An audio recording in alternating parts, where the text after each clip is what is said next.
Right Lakshminarayana అలానే last Pushpa 2 release టైంలో సంధ్యా థియేటర్లో జరిగిన ఘటన తర్వాత అల్లు అర్జున్ కొంత అసహనానికి గురయ్యారు, కొంత ఇబ్బందికర సిచ్యువేషన్స్ని ఫేస్ చేయాల్సి వచ్చింది.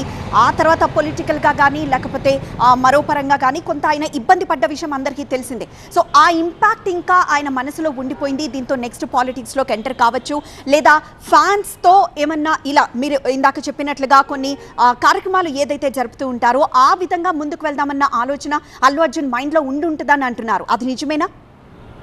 అది కేవలం ఒక సోషల్ మీడియాలో కొంతమంది కావాలని చేస్తున్న స్పెక్యులేషన్స్గా మనం చెప్పుకోక తప్పదు.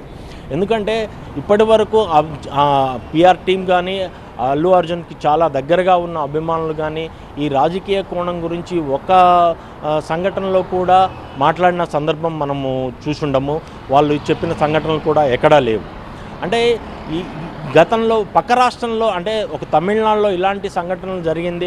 తమిళనాడులో ఒక హీరో అభిమాన సంఘాలతోటి ముఖ్యమంత్రి అయ్యాడనే ఒక్క కారణంతో ఇక్కడ కూడా అలా జరుగుతుంది, అలా జరగాల్సి ఉంది అని అనుకోవటము అంత కరెక్ట్ కాదేమో. అంటే ఇప్పటి వరకైతే వాళ్ళ అభిమానులకు కానీ అలాంటి దిశానిర్దేశం కానీ అలాంటి ఎజెండా కానీ ఉన్నట్టుగా ఎక్కడా చెప్పలేదు. సహజంగా ఒక పెద్ద హీరో, ఒక స్టార్ హీరో ఒక చోటికి వెళ్ళారంటే చాలామంది అభిమానులు రావటము, అభిమానులతో పాటు ఇతర వ్యక్తులు కూడా గుమిగూడటం అనేది చాలా కామన్గా జరుగుతుంటుంది.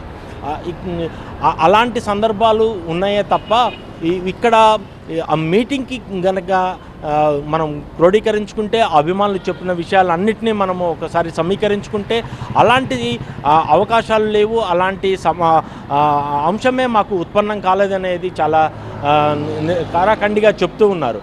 కేవలం ఇక్కడ మీ అభిమానాన్ని మీలో ఉంచుకోండి, మీరు ఇతరులను